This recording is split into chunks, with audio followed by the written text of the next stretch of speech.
Low end. Low end. Low end. Low end. The kick, the kick and the sub. It's what defines the tune. It's how you feel the tune. So that the emotional part, the mids and the upper stuff can, make you happy or make you excited or however it is. But the low end is what you feel. Without low end, you don't feel the tune. When you're at a big festival and you've got a tune with good low end, they feel it. And that's what the festival goers, they marinate on the low end. They feel it and they want to stay where they're at because they're just like, oh my God, it feels so good. Versus, people who are just blasting the top end because they want to get more loudness out of a tune. So they have to sacrifice the low end. They got to bring the low end down so they can make their tunes louder. It causes ear fatigue, which makes people stop listening after a certain amount of time. If you're at a festival and it's just blasting, there's no low end to complement it, chances are people are going to start leaving the room, unless they're deaf, to kind of rest their ears. I've got a little jungle drum and bass kind of thing going on here. It's forthcoming off a EP that I just wrote.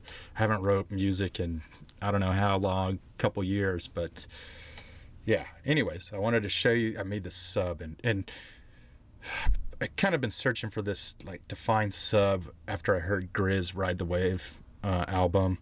That was mixed by Miles Walker and just got such a defining punchy low end, and when it hits you, there's just, you feel it, and it makes the music so much better because you feel it, and then it makes the rest of the stuff just exciting.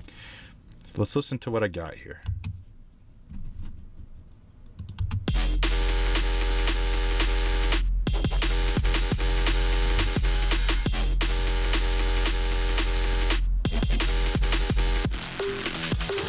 Okay, nice little low end, right?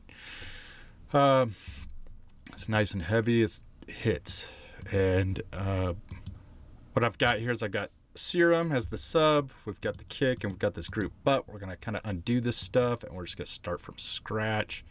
So let's take this all off. You're going, oh, what's he doing? What's he doing? Why is he taking it away? Don't worry. We're coming back here in a second. Let's init this. Let's just get the sub going, okay?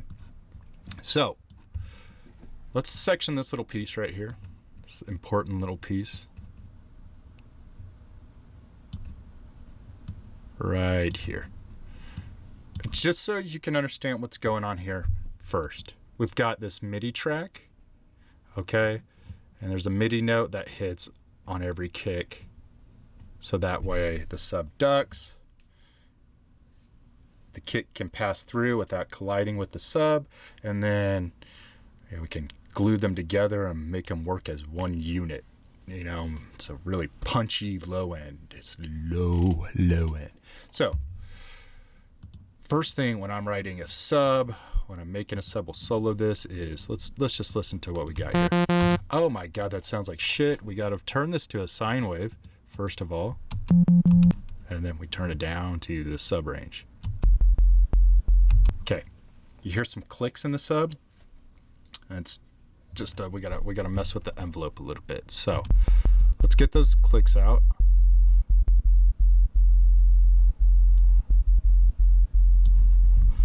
So one way to get rid of the first clicks is the attack, and the reason is when the sub's just starting, or the MIDI note's just starting, it's kind of just being forced upon you, the sine wave.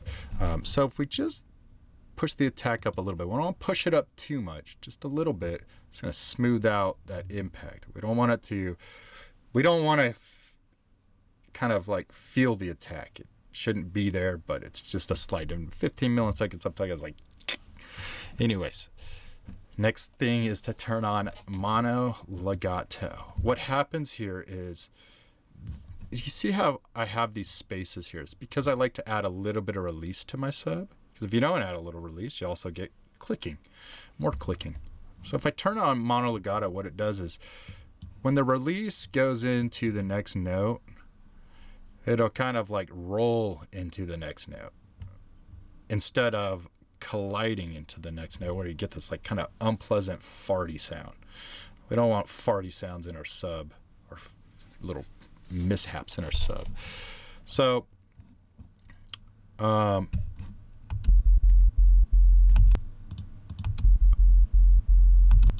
we turn on mono legato. It helps it out. I just put a little bit of release. If we highlight this little section and we go down here in the corner, it'll say 87, and this little tiny white print. You might not even be able to see it on this video, but that's 87 seconds, or 87 milliseconds in this little gap. Not 87 seconds, it'll be a long gap. So I know, just roll this up. It's like right around 87. Just kind of helps smooth it out. So what happens is this sub actually tails in, doesn't completely shut off right here. It just kind of rolls into the next sub. You could kind of hear that weird little click. It may be, I'm not sure if headphones, and I don't know what you're listening on. But turn on mono legato, smooths it out, okay? Now the next thing I like to do is I like to add harmonics to the sub. Preferably like odd harmonics. So if you think about odd numbers, 1, 3, 5, 6, or 1, 3, 5, 6, 1, 3, 5, 7, 9, 11, right? Even harmonics is 2, 4, 6, 8, right? Let's pull up a Vox span here, so really kind of just get the hell I'm talking about. For sub like heavy bass music, you want odd harmonics. It just kind of makes it a little meaner. What I'm going to do is I'm going to drive up this so you can start to hear the sub a little bit. This is going to sound weird on different systems because it all depends on what your speakers can pick up. But you can see the harmonics. You see this is C, and then this is A. And in a scale, C is the 7th note. A is, I forget. But I can tell you that it's odd.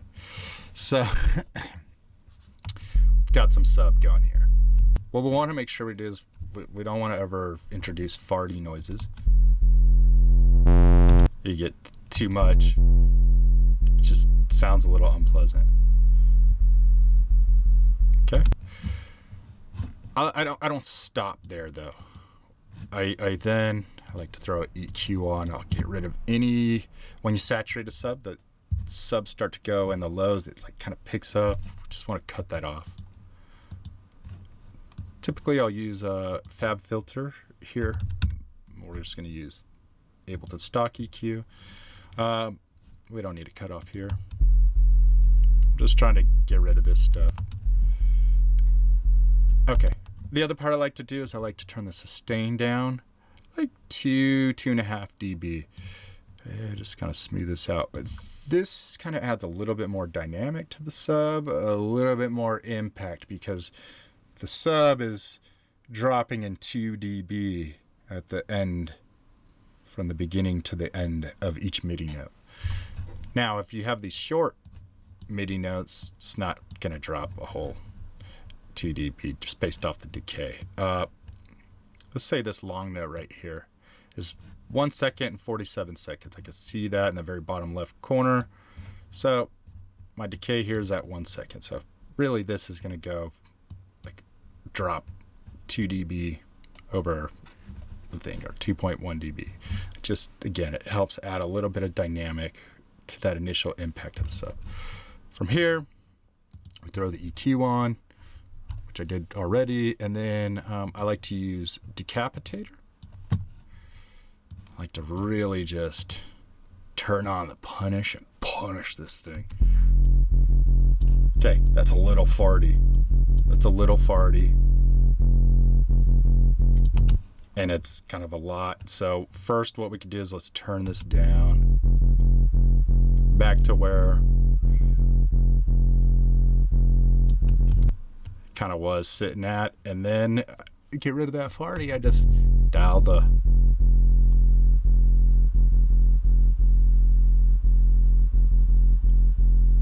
dial the mix back and maybe just back off the drive just a little bit. Okay, this just helps. It helps add a little bit of audible. If you're listening on like crappy speakers, you can kind of still hear the sub a little bit. It also adds a bit of punch to the low mids. And punch is like the name of the game. Okay, so from here, what we want to do is throw another EQ on. Just chop it off again, 20 hertz, or 1 octave below the fundamental note of the lowest note. So in this case, I'm using an F, which is at like 43 hertz. So I want to make sure that I'm lower than 22 hertz or 21 point whatever F is. And then here, the frequency, I just want to pull this back to 300 as a starting point. Okay. Then I kind of play with the cutoff on this. I want to make sure that it fits the vibe of the tune. So let's listen real fast. Sometimes a certain harmonic, it just kind of might make it sound a little goofy. So you just kind of control that.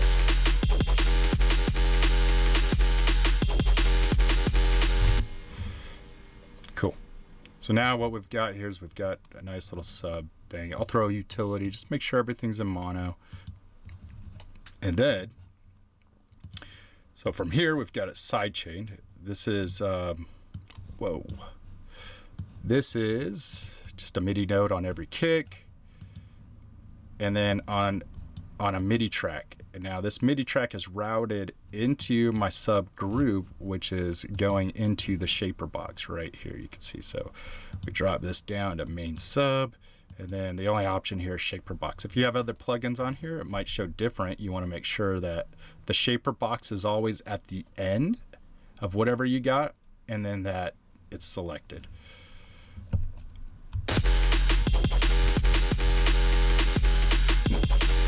Now you can kind of see it. It's ducking every single time the sub hits. It's ducking. Let's solo sub. You can hear the sub hitting. I'm hearing little farty noises. I want to take that away. Let's dial back the drive.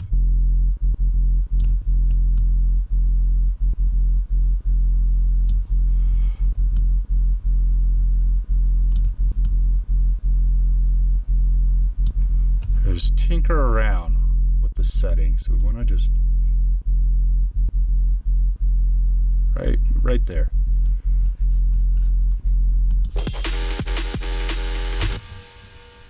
Okay. So we've got the sub going, and it's moving to the kick.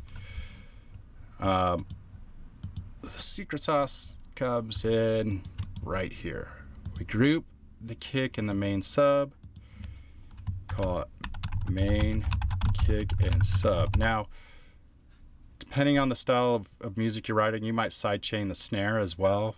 For drum and bass, specifically this kind of style of drum and bass jungle, and that the sub note is following the kick. This kind of works with like trap or hybrid trap too as well. When your kick and your sub are working together, you just want to sidechain the sub only, or the kick. You want to sidechain to the kick only and not the kick and snare.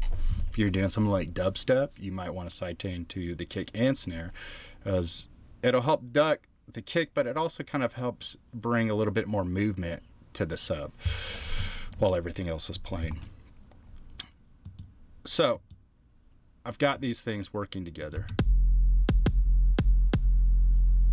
Now, what I like to do, just to add just a little bit more, is and to get some punch and get these things really working together, is first I'll take FabFilter Saturn 2, gentle saturation, and we just want to get, okay, we want the upper band, no saturation, this low band.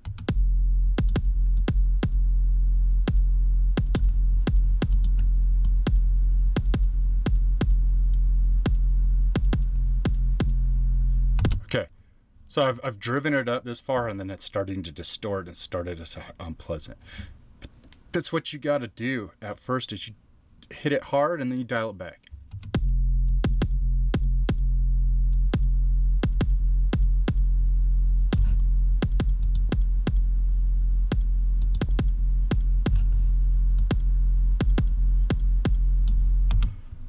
I'll throw it in linear phase mode. High quality good. This is oversampling, it'll just help.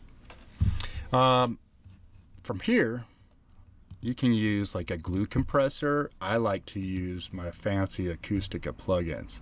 What we're gonna do here is just let that kick kind of like punch through a little bit more with the low end and tighten the sub up a little bit. We'll just get the lowest part of the sub and the kick, which is 60 and below. And we want to turn the attack all the way up. We want the initial hit of the low end to pass through the compressor, and then we want to have it release after, you know, the impact of it passes through. The release, we want it to let off right after that.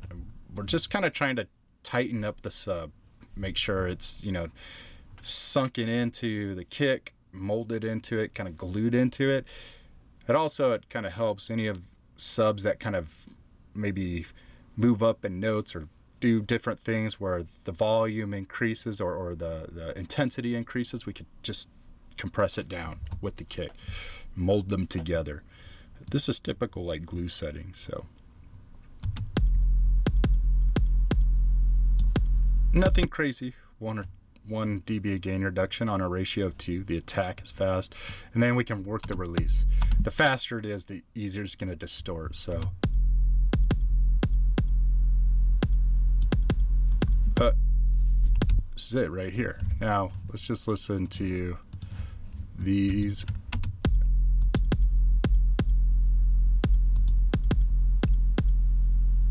It's very subtle, but it just helps glue that low end together. So let's play it all together.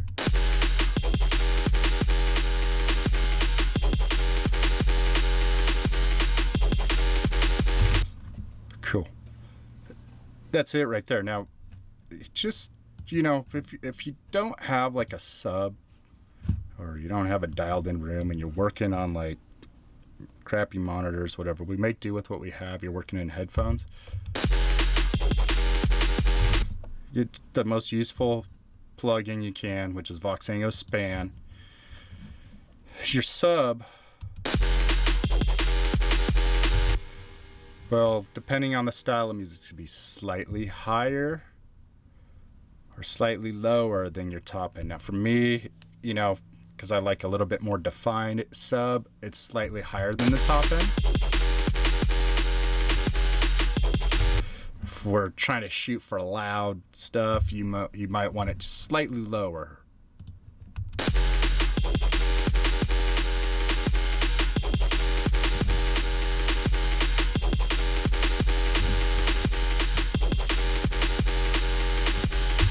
Okay. What you don't ever want, and you can use Voxengo just as a starting point, but what you don't want is if you just look into Voxengo and your sub is way down here like this, you're doing it wrong.